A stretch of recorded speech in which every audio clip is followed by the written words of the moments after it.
We found Starfield's biggest problem. Is Sony forcing Xbox to support PSVR 2? Xbox is finally giving in. And happy birthday to ID at Xbox. Let's discuss. What's up, guys, and welcome back to Xbox Ready, the dude to keep you up to date on all things Xbox. So we started this off as Jimmy, kind of coming on and bringing the PlayStation perspective on this videos. He's here to help out once again, discuss pressing topics going on in the industry regarding Xbox. What's the first topic? I wanted to talk about this. Yeah, what is this? So people have pointed out the extremely large Xbox that dwarfs my PS5 here in comparison. This is a fridge. This is the Xbox fridge that they came out with, 2021? And then they came out with a smaller version just recently. Wait, there's a smaller fridge? Yeah, there's a smaller fridge that they just put out. And then there's this. So my wife actually bought this for me on Wayfair. She's constantly on Wayfair. It's actually a pencil holder. So where in the holes where the fan is, you stick pens and pencils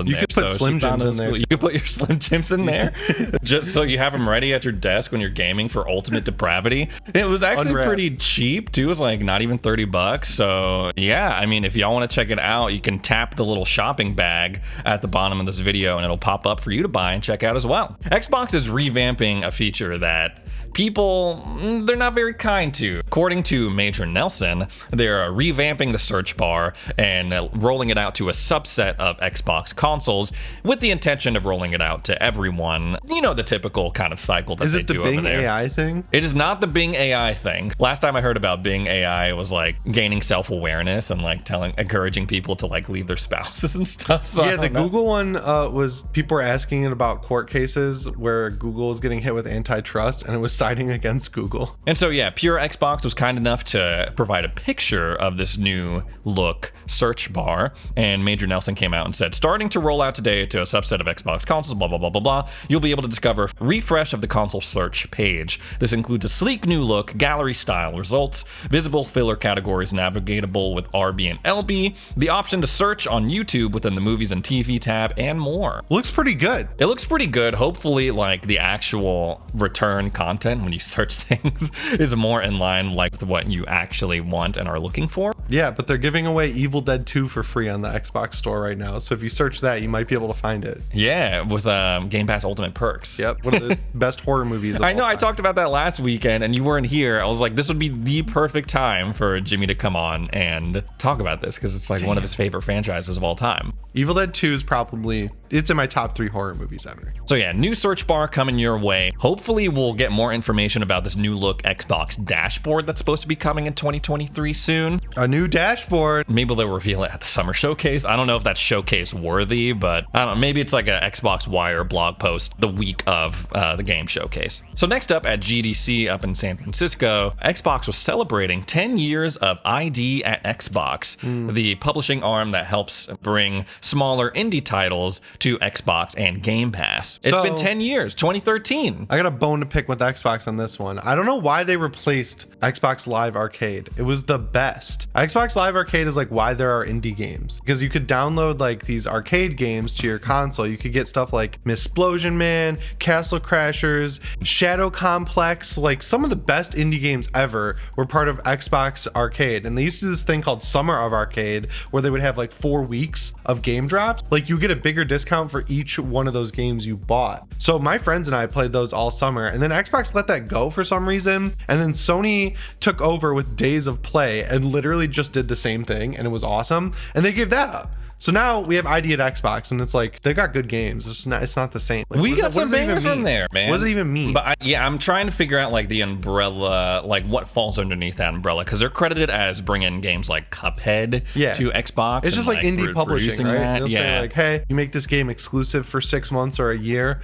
we'll give you like this much money to finish it. Which of course, like ID at Xbox is kind of becoming irrelevant then because of Game Pass, because it's the same setup. Well, it's like giving developers incentive to maybe put like making compatible for Xbox and therefore Game Pass. But some of the games that are like in this category, bangers. I mean, like is Ori in there? Ori, I don't think is in there, but I was looking at games like Artful Escape, which I loved when it first came to Game Pass. But I feel like that has a bigger budget than like a typical indie game, or like maybe the term indie is kind of a catch-all nowadays. Because I'm like, Arlena Hetty was in that as like a voice actress.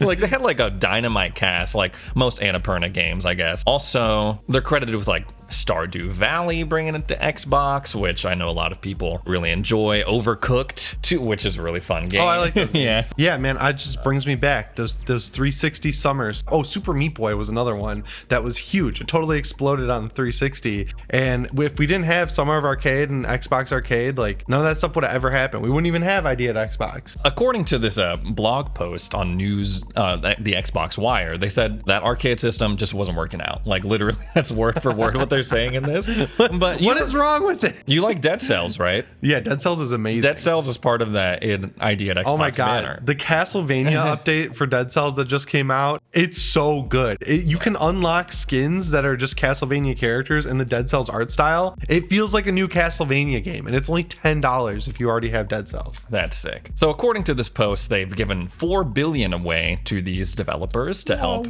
bring their games to Xbox and Game Pass. And there's also something that I think will interest you in this post as well. They're piloting a new program that would allow these developers go through the ID at Xbox program to make physical copies of their game and distribute them. I like that. I would like to see that more with PC and PlayStation. But yeah, 10 years of ID at Xbox. Nice. I'm sure there's been some ups and downs in between then. They did in this post highlight some concerns that the developers threw at them that they really had to work on and blah, blah, blah, blah, blah. And like marketing any marketing games? And accessibility to Xbox themselves. They're saying that developers are sometimes like, we can't get a hold of anyone at Xbox. They put themselves on blast. Crap. They put themselves on blast on Xbox Wire. So they're like, we're continuing to work on it, but it's been 10 years and there's been a lot of good things to come out of it. Can't wait to see what the next 10 years bring. Yeah, I agree. Now it's time to talk about a game that I have heard about, Starfield. Oh man, little known. We got an update on Starfield. Is it good or bad? You kind of talked about this in a previous PlayStation video, but it has something to do with the Spider-Man release date leak.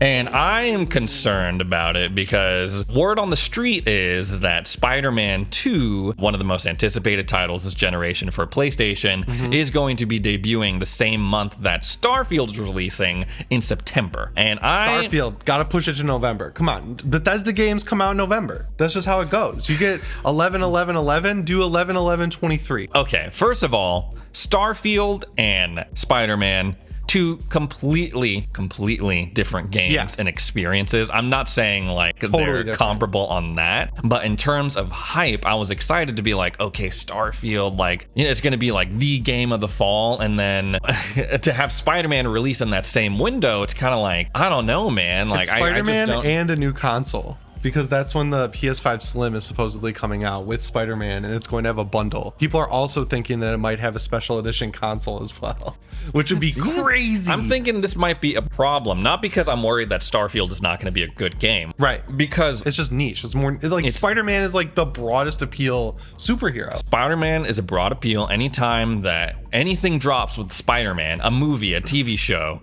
comic, video game, like it carries its own hype and it dominates. Except Midnight Suns.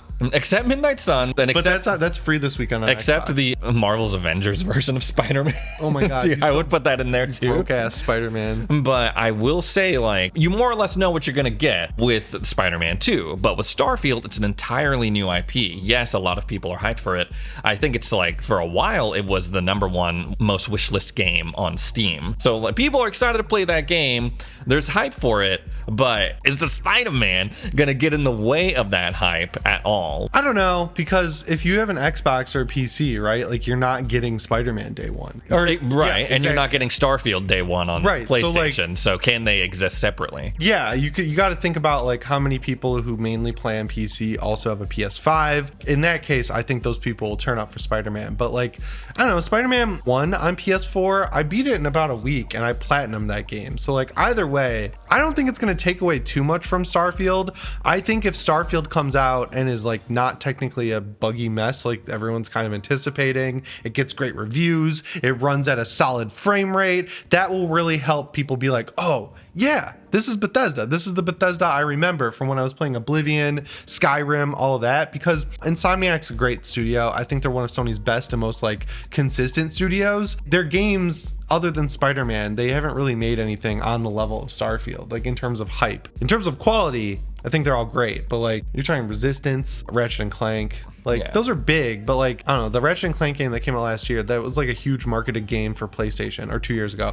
And it came out and it was like, eh. I mean, it's clear that with Starfield, you're going to get a lot more mileage out of that if you are looking for a game to sink like hundreds and hundreds of hours in. Spider-Man, it's like great ride, very solid time, but like you said, you could beat it in a week, you could beat it Starfield's like a in PC very short gamers time. game. Like, people are going to turn up for that on PC regardless. Like, if that game is like technically fine and finished, people will turn up for it like they did with Fallout 4, because the general sentiment around Fallout 4 is that it's not great with the Fallout fan community, but I like it a lot. The mods are what really made that game awesome. So the same thing will happen with Starfield. I don't know what Xbox's plan is, but they better go hard at the marketing for Starfield as well. Yeah, seriously, like, there's no excuse anymore. Xbox needs to up their marketing game across the board. There might also be another problem with Starfield. This is more funny. It's not like a serious thing.